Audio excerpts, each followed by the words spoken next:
I'm June Kaneshita, Executive Director of the FSH Society, and this is the first of a series of webinars that we'll be producing to share with you the progress that is being made on research toward treatments for FSHD. Through our stakeholder webinars, you will learn about the profound impact that your support is having. I'm delighted to introduce our speaker today, Scott Harper, PhD. Dr. Harper is an associate professor at the Ohio State University School of Medicine. His lab at Nationwide Children's Research Institute is focused on developing gene therapies for FSHD. His team also investigates the basic biological mechanisms underlying the condition. He uses a diverse range of tools from the arsenal of modern biomedicine, and he's going to tell us about them today. So again, for those of us joining us just now, our stakeholder webinar is Advances in Gene Therapy for FSH Muscular Dystrophy. And please put yourself on mute so that there won't be any background noise. Thanks so much. And Dr. Harper, thank you so much for joining us. I'm handing the microphone off to you now. All right, thanks, June. Hello, everybody. I know you're on mute, so you can't say hi back, but I trust you're all waving. So, you know, June did mention that we'll take questions at the end, but if there's something very pressing, if you notice, there's a raise hand button on the Zoom app. So if there's something very pressing that you don't understand, please feel free to do that raise hand button and I'll stop, or even just unmute yourself and interrupt me. I just want to make sure I'm doing my job here, and if I'm not communicating the information clearly, then I'm not doing my job. So, you know, please hold me accountable on that end. So today I'll tell you about emerging molecular therapies for FSHD. So what I'm going to do is actually sort of highlight what's going on in the field, but at the end tell you about a little bit about what we're doing in terms of developing treatments. So let me see here. My screen is not moving. There we go. So to orient you, obviously here's Ohio, and we are, my lab is actually in the capital city in Columbus here. And so Columbus has about population about 2 million people in the greater metro area. And it's home to 2 major medical centers, Nationwide Children's Hospital up here. And this is really sort of where my lab is located. It's on the back end of the building here. And there's also the Ohio State University Medical Center. And this is the medical campus down here in this image. So Nationwide Children's Hospital and Ohio State have this unique relationship where Nationwide Children's houses the Department of Pediatrics at OSU. So all the principal investigators who have research labs at Nationwide Children's are also faculty members at Ohio State in the Department of Pediatrics. So I'm a molecular biologist by training, and during the training phases of my career, which would be my PhD and also my postdoc training, I was working on developing gene therapy for initially muscular dystrophy, but then also neurodegenerative diseases. I worked on Huntington's disease and had another project on where I was collaborating on spinocerebellar ataxia. But when I started my lab here in 2007, I wanted to combine some of my training experiences, and I became interested in working on FSHD. And so as a molecular biologist, what I do is I think about DNA and RNA. And so not only trying to understand how they operate, but also trying to use those as molecular tools to do what this slide says, which is what our lab's goals are, which is to create animal models for FSHD and to use those models to test molecular therapies focused on DNA and RNA type treatments. So today I'm going to tell you a little bit about how we're using molecular biology to accomplish these goals, the goals I just mentioned. And so to do that, I think it's important for us to understand the central dogma of molecular biology, which is laid out here in this nice image that I ripped off from the Nobel Prizes website. So for those of you who may have taken biology in high school or college, or even maybe you've worked in the field, this may look familiar. What the central dogma of molecular biology describes is the flow of genetic information from DNA into RNA and then into protein. And so really what it says is, it describes how the genetic information that's encoded in our genes, in our DNA, gets out. So that code gets copied into, from our DNA into something called messenger RNA or mRNA. And then that mRNA gets copied, or is used as a template to make protein. And this is through a process called translation. So, you know, this central dogma of molecular biology is used to direct all biological processes. And that's why it's often been called the recipe of life. You might hear that term quite a bit. So what we're talking about here is the flow of genetic information, like I said, to make, from DNA to make protein.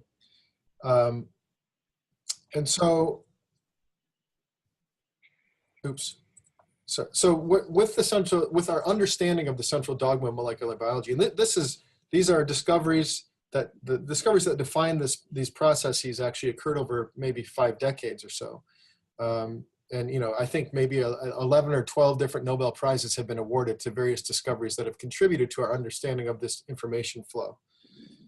And so the processes outlined here are fundamental to all life, and importantly, they also gave us tools then to do some of the things I've listed on this slide. They gave us tools to identify disease genes. They gave us tools to clone those genes and then study them in the lab. And when we had those cloned then, we had those isolated, then we can use those to create animal models of disease. And then so this is something we're interested in. And then it also gave us the tools to develop gene therapy approaches and other molecular therapy approaches to treat genetic diseases. So as I mentioned, I'm going to talk to you about how we're using DNA and molecular biology to create animal models of disease and develop treatments for FSHD. So I think it's instructive to get a sense of what we're dealing with and how fundamental DNA is in life, but also to how we're using it for therapeutic purposes. So let's just talk about the sheer amounts of DNA we have in our bodies. Let's start up here at the top. So we have this little flow diagram here where I'm starting here at the cell level. So we have this cell, and within that cell is a nucleus, and within the nucleus are chromosomes, and the chromosomes are made up of DNA. Okay, so each one of us, human beings, has about 37.2 trillion cells in our body. Roughly about 250 million of those or so are mature muscle cells, and maybe another 25 billion are muscle stem cells. So we have a ton of cells.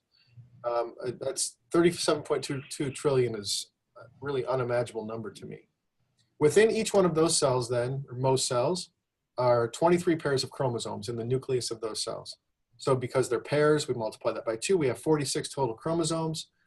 And those chromosomes contain 3.2 billion base pairs of DNA. So every cell, that in the nucleus of every cell, there are 3.2 billion base pairs of DNA. It's, again, a huge number.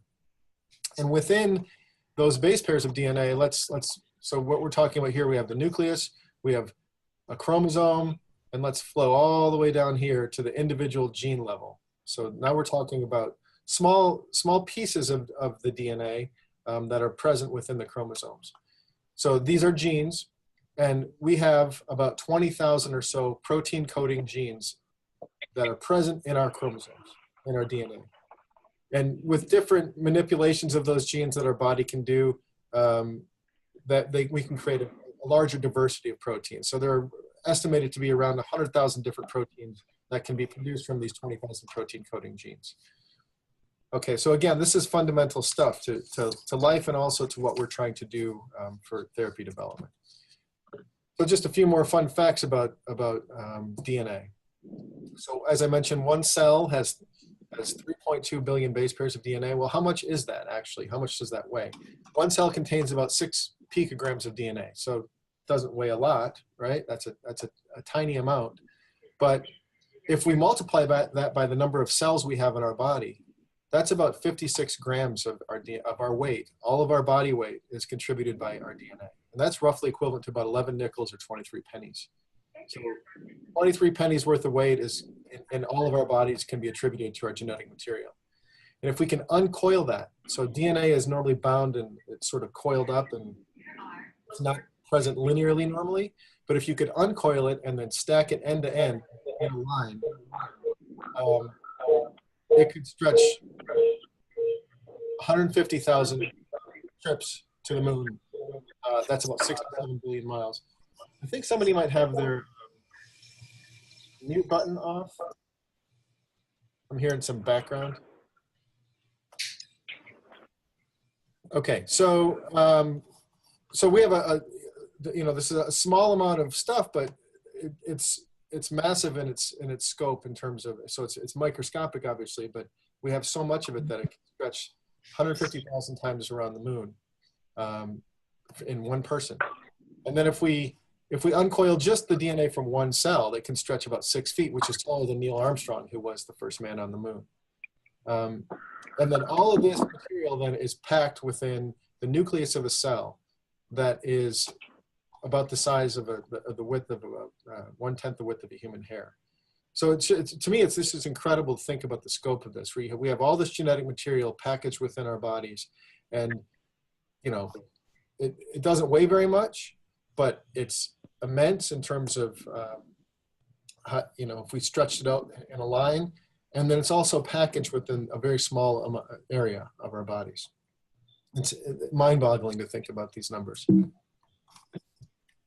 Okay, so let's get back then to how we want to use DNA, these fundamental processes, how we want to use the central dogma in DNA to help solve FSHD. So when I started in the field in 2007, we didn't have a disease mechanism that was clear. And as a result, because we didn't really understand what caused the disease very well, and again, when I'm saying we, I'm talking about the field in general here. Because we in the field didn't understand what caused the disease, we couldn't make animal models. And because we didn't have those two things, animal models and an understanding of the disease mechanism, we couldn't develop treatments that were targeted for the disease. So through some amazing work done by many labs over the years, all the way back into dating back to the 1980s. Sorry, can somebody, I think that I'm getting feedback again. Is it possible to have someone mute their phone or their computer? Okay, let me start back over on this slide. The people have been looking for the FSHD gene and the cause of the disease from a molecular standpoint, really since the early 1980s. And I don't have, actually, so I would argue that FSHD is one of the most complicated genetic diseases that we know about.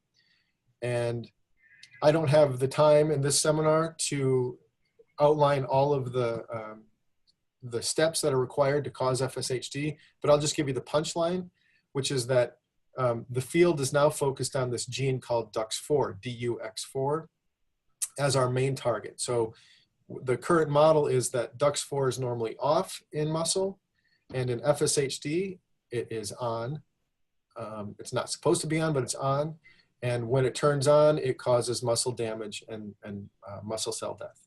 So the idea then is that DUX4 is our main target, and what we want to do is, because it's on unnaturally in FSHD muscle, we want to turn it off. And so there are a number of ways that people are thinking about switching off DUX4 as therapies for FSHD, and I'll tell you about some of those later in the talk. But first, let me introduce the second part of what we needed to start thinking about developing therapies, which is animal models. So DUX4 came on the scene maybe about 10 years ago or so, and there was a major effort in the field to start developing models for the disease, for models that could express DUX4. And it turns out that DUX4 is a pretty toxic gene. Almost any cell you put it into, it will kill pretty quickly. So it made it difficult to, when we think about making, for example, a mouse model, we're trying to introduce DUX4 into the chromosomes of a mouse and then expect that mouse to develop. And if it develops, then it would hopefully develop symptoms of the disease that we can then use to test therapies. But unfortunately, DUX4 was so toxic, and when people put it into mice, the mice didn't develop. They didn't survive. So this is called embryonic lethality. And so when we, and this, again, this is going back to around 2007 or so. when we started in the field then, there weren't any models that expressed DUX4 and also developed, muscular dystrophy type symptoms in mice. And the mouse is our primary model for that we use to test therapies in my lab. Since then, I'm happy to say that there are now 3 published mouse models, 3 unpublished mouse models, including one from my lab that I'm going to tell you about, and then a number of other organisms that I've listed here that express DUX4 and are now being used to test therapies. There's also this really interesting set of models called xenograft models where people are taking tissue from human muscle, humans with FSHD, and then implanting it into mice. So you're growing these sort of immunodeficient mice that contain a small chunk of human muscle, and they can also show some, be useful for some types of therapy development. But I want to tell you about one of the mouse models that we've been working on really since 2009. It's been, as I mentioned, DUX4 is difficult to work with, and it's taken us a while to make this model. We're finally getting ready to publish it, and I'm just going to show you some of our work. But before I show you this model, I want to tell you about another model we made early on, just to demonstrate how toxic DUX4 is. So as I mentioned, expressing DUX4 in a mouse chromosome was difficult. And so to get around that, we decided to try to use a virus to deliver DUX4 to normal mouse muscle and then ask what happens to the muscle. And so we use this virus that we often use in gene therapy. It's called the Adeno-associated virus, or AAV. And the way this works is AAV has its own genes, and you can remove those genes and then replace them with genes, of any gene of interest that you want to. So you sort of trick the virus like a Trojan horse into delivering any gene you want by packaging those genes inside this AAV virus. And so we decided, we decided to ask the question, let's see what happens if we put DUX4 into this AAV virus and then inject it into a mouse. And it turns out these AAV viruses really like to infect mouse muscle. Here's an example down here on the right panels here, where we expressed this GFP gene, which is called abbreviated, it is an abbreviation for green fluorescent protein, which comes from a jellyfish. So we put this GFP gene into an AAV virus. And so when this gene's expressed, it glows green. And so this just shows you an example of the type of gene delivery you can get using this virus system, where we injected an AAV we made in the lab, expressing this jellyfish green protein, inject it into a mouse muscle, the lower limb. And these are the isolated muscles from this animal. So these are basically the shin muscle from the mouse. And you can see the green there. We can essentially hit the entire muscle with a single injection of this virus. So we decided to ask the question, what if we put DUX4 into this and inject it in the mice? And here's what we found. This is not, so maybe you're not used to looking at mouse muscle or any muscle under a microscope, but this is essentially what you're seeing here are muscles sectioned onto slides and then visualized under a microscope. And so what we have here is the shin muscle from a mouse that is injected with a virus expressing. And what this is basically a massive lesion caused by cell death, where DUX4, when it got into these muscles, and within a week, it killed basically almost the entire muscle. And so the nice thing about mouse muscle, and actually most mammalian muscle, is that it does have capacity to regenerate at some point. And so let me show you over here, these panels on the left, you see what looks like normal muscle. Here we have these polygons. Each one of these is a myofiber. And then the blue dots are the nuclei from the muscle. And so this is a muscle that's been injected with DUX4. By 2 weeks here, this is a lower dose of DUX4. By 2 weeks, we start to see muscle damage. And the muscle starts to break apart, and we get inflammatory cells coming in there to start to clear some of these damaged muscle cells. By 3 weeks, you see muscle start to regenerate itself. And so that's indicated by these central nuclei. The nucleus in a muscle is normally present around the periphery, like you can see here. But when a muscle's been damaged and repairs itself, the myofibers come back in and they have their nuclei present in the center. So that's an indication that a muscle has been damaged and repaired. So you can see by 4 weeks in this model, the muscle has completely repaired itself, but so this indicates that the muscle has been damaged and then completely regenerated. But what this also means is that our virus is gone.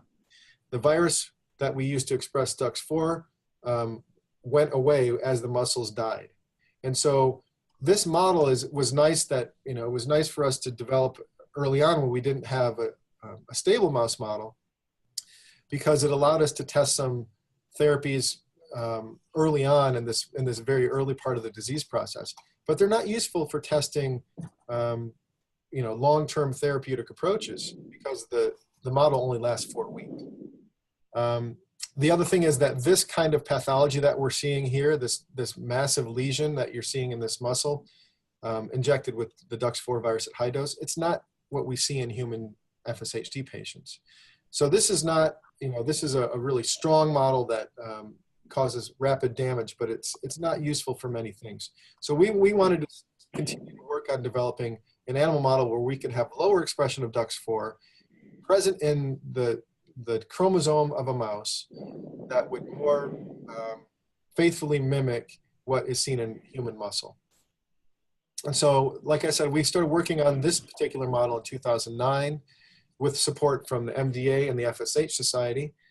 And I'm not going to bore you with all the details of what the DNA constructs we use to make the mouse, but I just want to point out this is an important point of the mouse. What we did was we expressed DUX4 in the chromosome of a mouse. And we made the gene, the DUX4 gene, controllable, such that it was not on until we decided to turn it on. And the way we used a system, not invented by us, invented by a group in France, but we co-opted it for our purposes. We use this system based on tamoxifen, where you can express a gene in the chromosome of a mouse and only turn that gene on when the mice are given tamoxifen. And we choose to use an oral route. So this is actually my PhD student, Carly, in giving a mouse some tamoxifen orally via a syringe, and the tamoxifen is dissolved in sunflower oil. So you can feed the mice tamoxifen, and what that does is it turns on DUX4.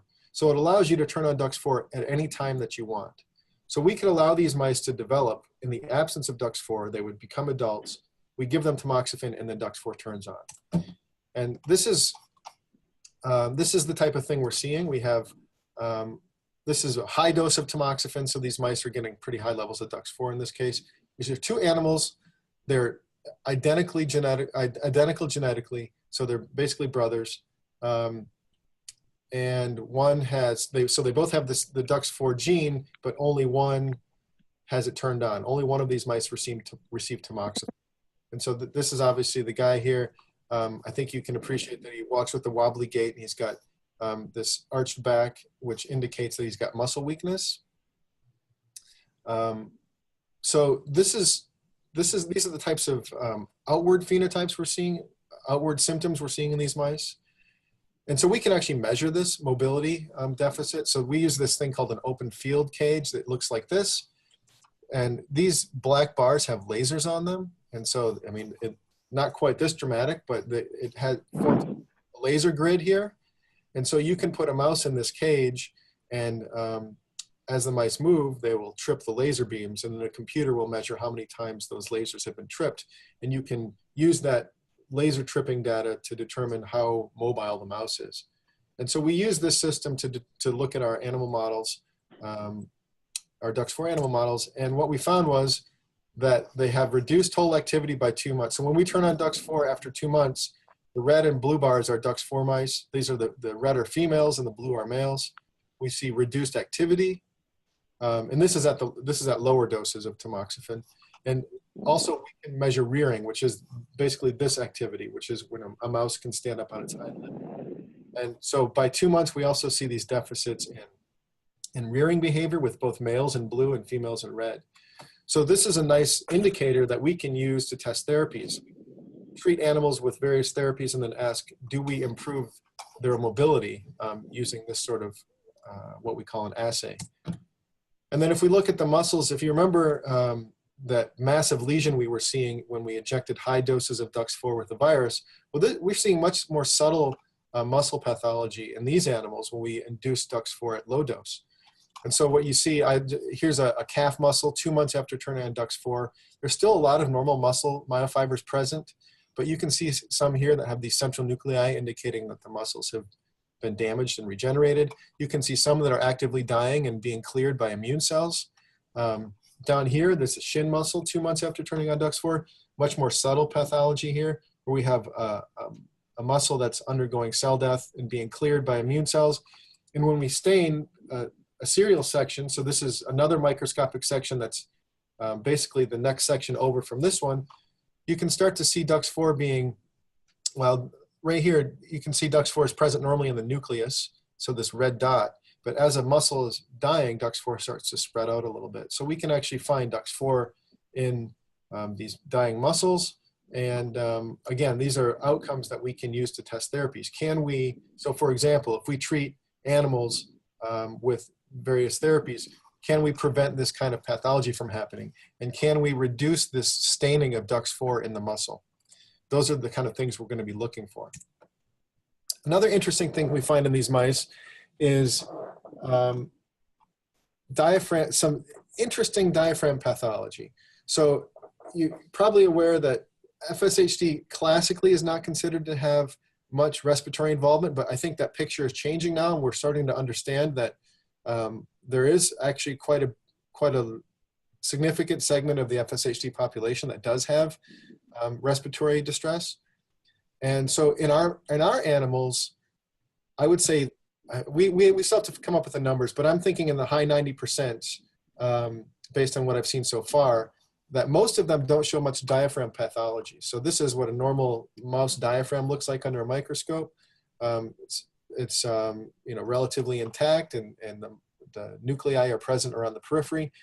But every once in a while, we'll get an animal that is not doing well, and it will have some evidence of respiratory distress, and we'll see this kind of obvious muscle pathology in the diaphragm.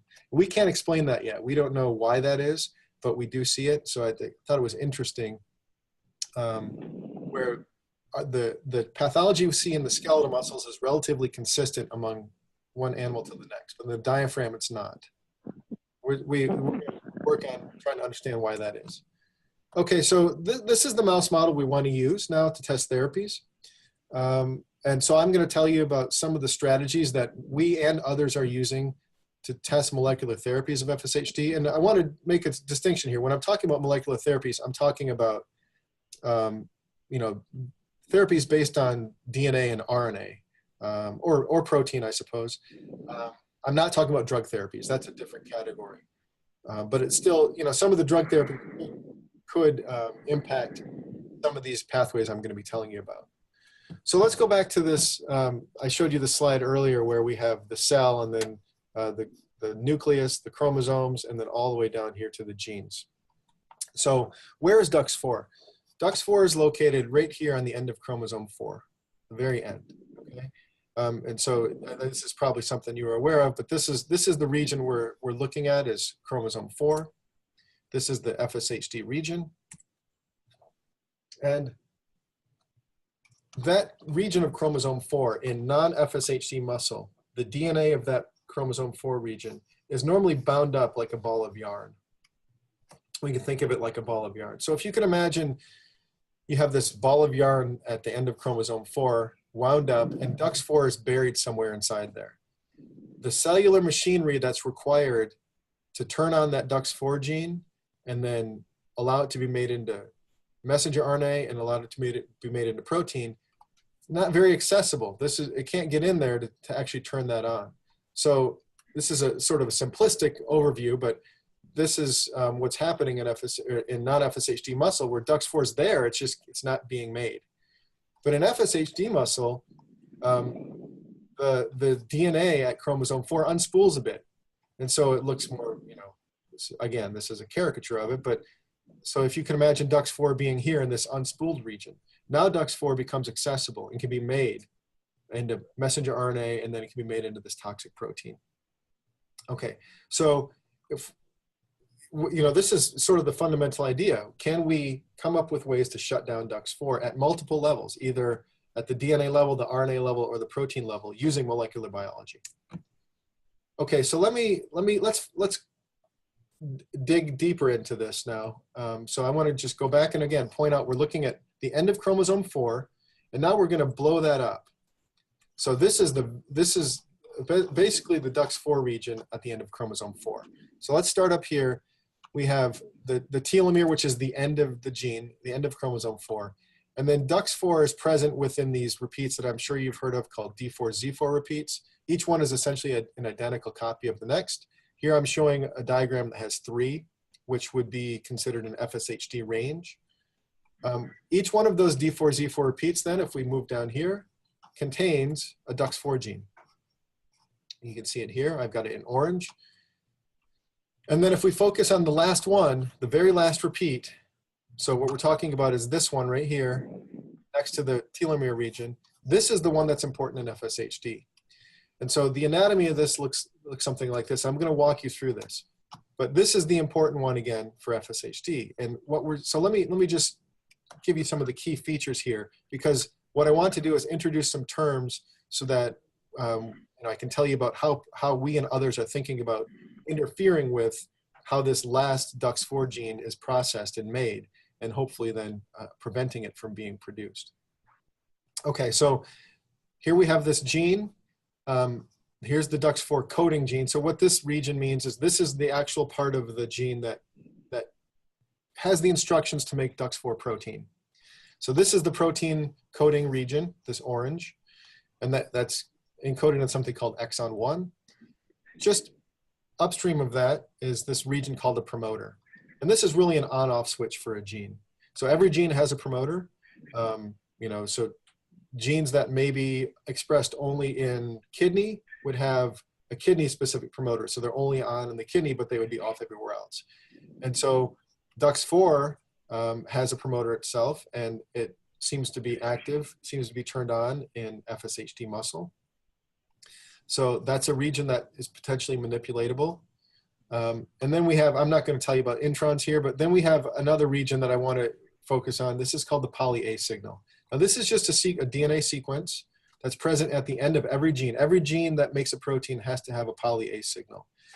And what this is it's a sequence that is required to stabilize the messenger RNA. And if it's not present, then a messenger RNA gets degraded right away and it can't be made into protein. So the reason that this last repeat is important for FSHD is because this is the only repeat in the only DUX4 sequence that contains the stabilizing poly-A signal. The other ones do not. So if you could get rid of this poly-A signal, then you might be able to prevent DUX4 from being made into protein. Okay, so just to hammer home this point, let's walk through how this relates to the central dogma of molecular biology now. Okay, so now we have DNA, and we have DUX4 encoded in our DNA, and we all have DUX4 in our DNA. Whether or not we have FSHD, we all have DUX4. So we have this promoter region that has to be bound by certain proteins that can turn it on. And if they're present and DUX4 is uncoiled, it's not present in this ball of yarn, but it's uncoiled a bit, then these regulatory proteins can bind the promoter and turn it on. And then that allows this DUX4 DNA to be made and copied into this messenger RNA, which I show here, through a process called transcription. So now we're here, okay? So this messenger RNA then gets exported from the nucleus of the cell into the cytoplasm of the cell, and it undergoes some additional processing along the way. And then through a process called translation, using a set of proteins called ribosomes, this messenger RNA gets made into protein. And so that's where we are down here. Now we have this translation, the ribosome copies or reads this messenger RNA, makes that messenger RNA into protein. Well, I should say it uses the messenger RNA to direct the production of protein. And then that DUX4 protein is toxic to muscle. So the point here is that there are a number of different steps that are required to go from the DUX4 gene at the top here to make the toxic DUX4 protein. And so what that means is there are a number of different regions that we can intervene using molecular biology to try to prevent any of these key steps from happening, to ultimately prevent this. And so I'll just tell you about a few that people are thinking about using, people in the field, and at the end I'll tell you about something that we're doing as well. So one thing you could think about, and that there's a growing body of labs trying to do this, is to simply change this DNA status from this open yarn, this uncoiled DNA at chromosome 4, if you could convert it back to the coiled form. And so that way DUX4 is inaccessible and it can't be made. So the promoter doesn't get turned on, and if the promoter's not turned on, the messenger RNA is not made, and then the protein's not made. And so there are a couple of labs now that there's actually one lab that's published some work on this in Cells, and I know others that are working on this to try to develop treatments that can convert this uncoiled DUX4 or uncoiled FSHD type chromosome 4 DNA into a coiled form. Another thing you can think about is trying to turn off the promoter. So again, we have this uncoiled DNA, we have these regulatory proteins required to switch on the promoter and turn on DUX4. What if we could disrupt those? If we could eliminate those proteins required to turn on the DUX4 promoter, then we might be able to shut off the gene. So even though the gene's open, it can't be made into messenger RNA. So you're blocking the messenger RNA, and then it's not made the protein. So there's an active area of focus on trying to identify what proteins are responsible for turning on the DUX4 promoter. And then obviously if you can find those, then you can come up with ways to try to target those and prevent them from actually doing their job. Another thing that people are doing that you might have heard of, it's been in the news a lot, is CRISPR. So CRISPR-Cas, it's genome editing. So this is, the new hot thing in biology. And what this is using a technique to essentially change the sequence of DNA. And so there are a number of labs that hasn't been published yet, but there are a number of labs that I'm aware of that are trying to work on methods using this CRISPR genome editing to attack this poly-A signal that I mentioned. You remember that? So just to reiterate, the poly-A signal is the part of the gene that's important for stabilizing the messenger RNA. And if you don't have the poly-A signal, the messenger RNA will degrade right away. So there are labs that are working on trying at the DNA level to change the sequence of this poly-A signal here, so that even if the chromatin or the chromosome is open and uncoiled, and the promoter can be turned on, even if it makes this messenger RNA, it won't ever be stabilized enough to be made into protein. So this is a way that you could attack the messenger RNA at a DNA level. And then eventually you would prevent the protein from being made as a result. Okay, so let me just tell you in the last few minutes here about something that we're doing and we're excited about. And we've published one paper on this for DUX4, and we have another one coming out hopefully in the next few weeks. Where we're using something called RNA Interference to tackle DUX4. And so this is we're not doing anything to the genome. We're not changing anybody's DNA here. What we're trying to do is attack DUX4 at the RNA level. And so the way we're doing that is by designing a method to destroy the DUX4 RNA before it can ever get made into protein. And the process that we're using is called RNA interference, which is abbreviated as RNAi. This discovery, so I'll tell you a little bit about RNAi in a minute, but the people who discovered RNA interference won the Nobel Prize in 2006, these two gentlemen, Fire and Mello. So this is, again, a fundamental process that actually relates to the central dogma of molecular biology. So what RNA interference is, I mentioned to you multiple times throughout this talk that when we think traditionally of RNA, we think of it as a messenger. It's the molecule that takes the code from DNA and then takes it to the ribosome so the ribosome can translate it into protein. So messenger RNA classically RNA classically was thought to be mostly involved in making proteins. But what these guys discovered was that actually are a number of RNAs encoded in basically all complex organisms, going back from single-celled algae all the way up to humans, that are called MicroRNAs. And so these MicroRNAs, they're still RNA, and they're still made in our DNA. They're still encoded in our genomes, but they don't make protein. Instead, what they do is they operate by regulating the expression of other genes. And it's estimated that about 1/3 of all of our protein coding genes in our bodies are regulated by natural microRNAs encoded in our own DNA. Okay, so this RNA interference then you hear it often defined as gene silencing. And so what we're doing is trying to take this natural process that we all have in all of our bodies and co-opt it so we can use it for molecular therapy. And I'll tell you a little bit more about how we're doing that. So this is what a microRNA looks like. It's a hairpin structure. What I'm showing here are arrowheads. And these are just processing sites that have been defined by lots of people working in this area. So we know that all microRNAs are produced in a form that looks somewhat like this. And then through a number of processing steps, are trimmed down to, so up here we have this hairpin form, and through a number of processing steps, they're trimmed down to this duplex RNA called an miRNA or a microRNA, a mature microRNA. And this mature microRNA contains sequence similarity to its target gene. And so all natural microRNAs, I think humans have about 1,800 or so natural microRNAs. They have sequence specificity to certain genes. And so they will find a gene based on its sequence, and then they will recruit a set of proteins called the RNA induced silencing complex. All they are is gene silencing proteins. And they will direct this set of proteins to degrade whatever target gene they're supposed to be controlling, okay? So this is a natural process, and what we're doing then is we're taking these natural sequences and we're removing this inner part in between the arrowheads, the guts of this molecule, and we're replacing it with sequences that target DUX4. And so we can make microRNAs that contain perfect sequence complementarity with DUX4. And so this red sequence actually indicates the mature microRNA sequence. And what we do is then we make this in the lab.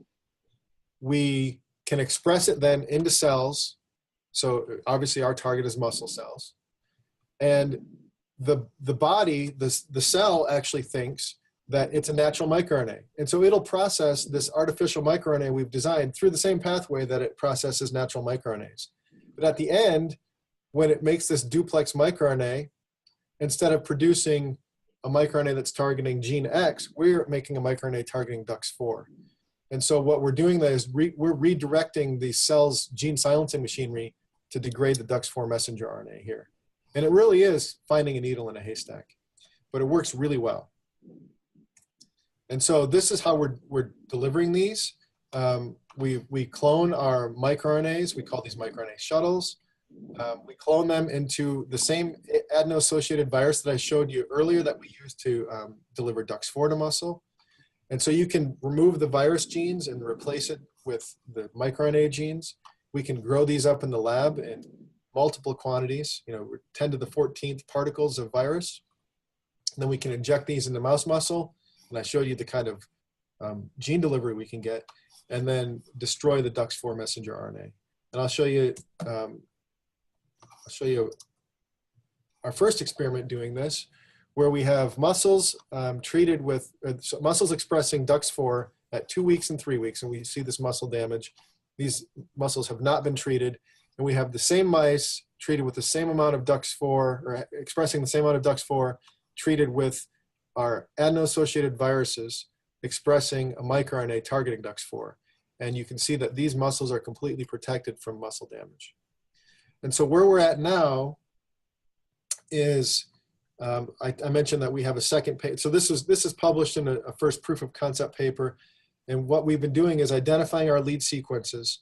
And because this is such an unproven therapeutic approach in humans at this point, I mean, gene therapy is not, but gene therapy using RNA interference is. There's only been 2 clinical trials so far tested, and they weren't in muscle. They were targeting hepatitis in the liver. So there's limited safety data on these. So what we've been doing over the last several years now is identifying our lead sequences, trying to find the safest sequences, and then doing our due diligence in animal models to make sure that they're safe there before we try to translate this to the next step. So we'll be publishing a paper here, like I said, in a few weeks, describing our efforts to identify the safest and best sequences for translating forward.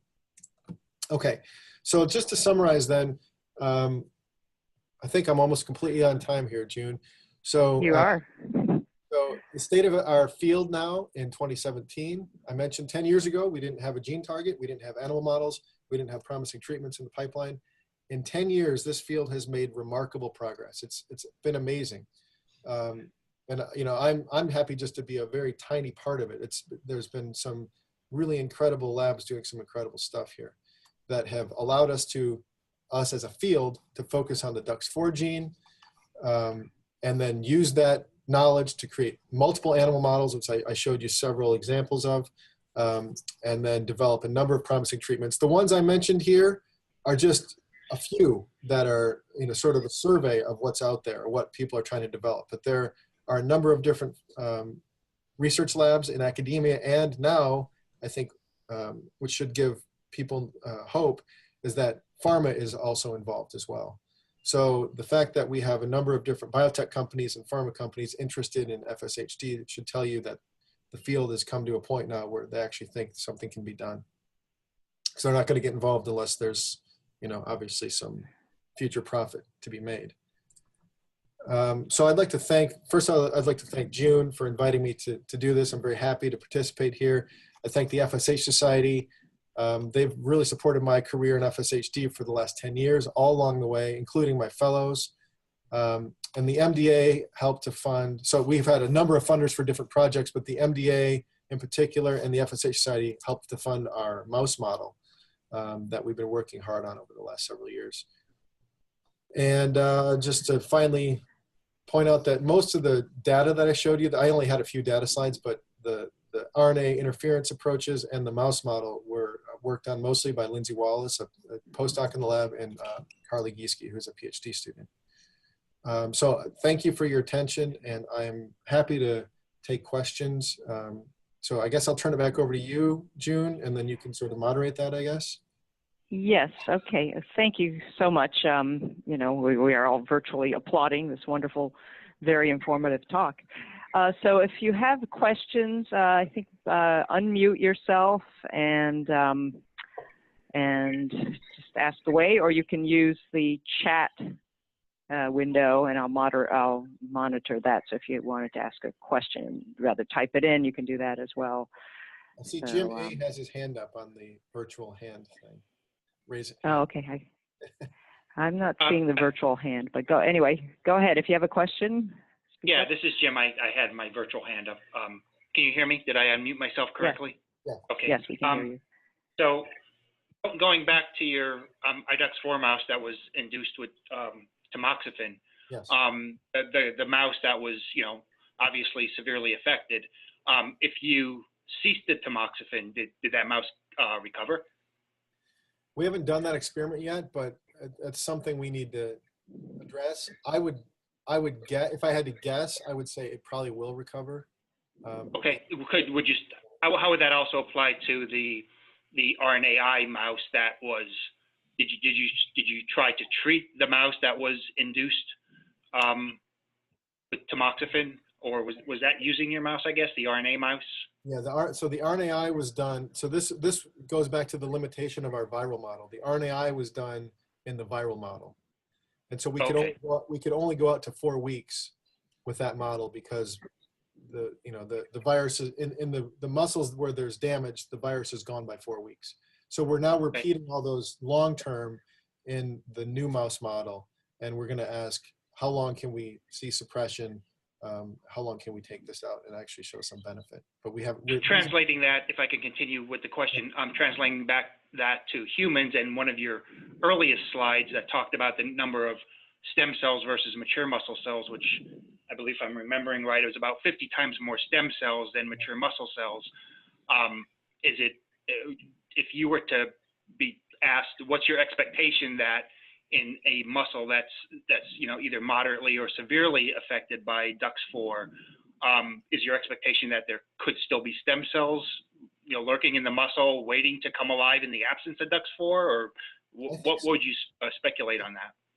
There should be. So there's a body in the field that thinks that is investigating whether or not DUX4 is expressed in muscle stem cells as well. So that's an important question that still, I think, is,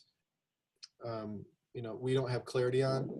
So that, okay, so putting that part of it aside, I think if I could summarize your question or restate it, are you asking if we could suppress DUX4 in differentiated muscle, could we think about, is it possible that those remaining resident stem cells could add back and build new muscle? Is that? I guess it goes back to, has DUX4 exhausted the stem cells, so they're just none there, or is DUX4 inhibiting the stem cells from becoming a myoplast and then becoming a mature myotube? What's the DUX4 really doing? Is it at the stem cell level, killing the stem cell off, or is it preventing the stem cell from becoming a mature muscle cell? Yeah, I mean, again, I can't give you a definitive answer on that. Like I said, there's a body of researchers in the field who are investigating the impact of DUX4 on muscle stem cells. Okay, so the answer is we just don't know that. Yeah, I'm not. I mean, maybe some other researchers in the field would be more willing to come down harder on one side or the other on that, but I'm still open to. I think we still have more work to do in the field to understand that role. Okay, I don't want to monopolize the QA section, so thank you very much. Other questions? Speak up. Okay, well, I had a question. So you mentioned that one of the things you're doing now is kind of trying to find what you feel like the safest version of this RNAi therapy. Let's say you find that, you find something that whatever criteria are used to decide that it could be safe. What happens next? What are the steps to get from that to a clinical trial? Okay, so we have found what we think is a safe sequence. That's what we're going to be publishing. We've tested, I think 48 different microRNAs now, and we've pursued. So there are several candidates that we're considering leads. There's one in particular that we have the most safety data on, and at doses that are about 20 times what have ever been applied to human beings. So massively overexpressed, and at least in mice, we're still seeing no adverse events with that particular sequence. We think we have a lead. So the next steps then, I think we need to, so all of our testing has been done so far in human cells and in mouse muscle. So I think we need to, number one, determine the long-term impacts of expressing one of these microRNAs. Because like I said, our longest experiment so far has been for efficacy for only 4 weeks. So we need to ask, can we suppress DUX4 for, a mouse only lives 2 years normally. So can we suppress DUX4 in a mouse for, say, 6 months to a year, which is a long time. That's number one. I think we can, based on what I know about how this RNA interference works. After we've done some more due diligence on the efficacy part of it, we also need to do some additional toxicology studies in higher organisms, something beyond a mouse, a larger animal model. At that point, then I think we begin discussions with the FDA and ask them, what else they'd like to see for us to initiate a phase 1 trial. And so part of the involvement, part of the hurdles then in getting to a phase 1 trial, actually those hurdles are being lowered as well, but it is outcome measures. What are we going to measure, right? And FSHD is a particularly difficult disease to develop a trial for, simply because it's, as you know, the disease progression is variable, and different people have impacts in different muscles, and it's difficult to predict the progression. So if you're going to design a trial where you want to have some measurable outcomes at the end, you need to have a way to sort of predict what what you would expect if they weren't treated. So there are a number of clinicians now, and there's a whole clinical trials network that's underway, and not involving me. These are mostly clinical scientists in the FSHD field who are coming up with trial readiness outcomes. And so I guess my point is that one of the steps then would involve conferring with them and saying, okay, here's what we have. Here's what the FDA is telling us to do. How do you think we should proceed? What outcomes can we use for therapy, for a phase 1 trial? Okay. So thanks. I have a question from Cindy Lowry. It says, can these steps, like testing long-term effects on a mouse and seeing what happens in a larger organism, can those steps be done kind of at the same time in parallel? Yes. I guess the question is, can we shorten the time frame to get all this preclinical work done? Both are ongoing as we speak. Okay.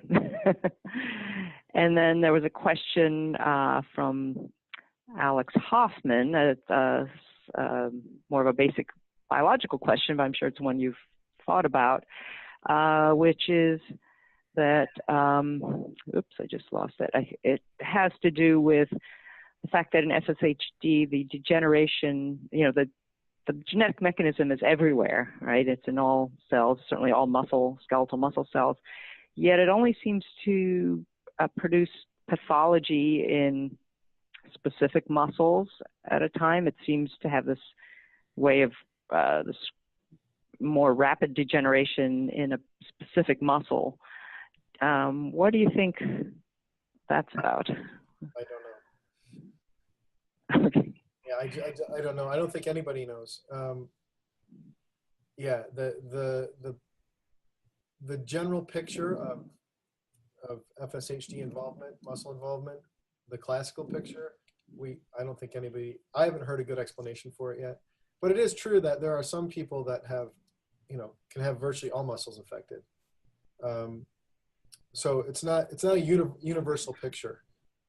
Mm-hmm. But for those people that seem to have, the classical picture, face, shoulder girdle, arms, I can't explain it. I don't know. Yeah. Okay.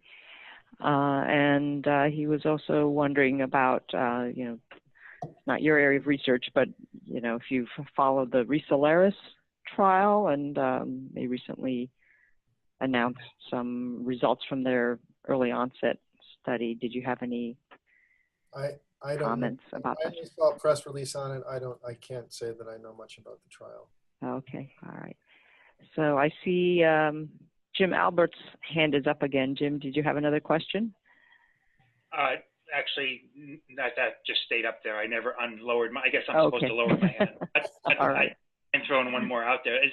So RNAi versus something like antisense, are they similar? Are they the same? Or are they completely different? They work differently. So you can use, the way that people are doing antisense, like for example, some companies that are trying to develop antisense, those are oligonucleotides, what that means is that we can think of it more like a drug, where they're being synthetically made in a lab, and then they have to be administered consistently. The mechanism does not rely on RNA interference necessarily, although you could make them to work through an RNAi-based mechanism. Maybe this is too much information, but I think the way they're being designed now is either to do exon skipping or to use an RNA-H mechanism.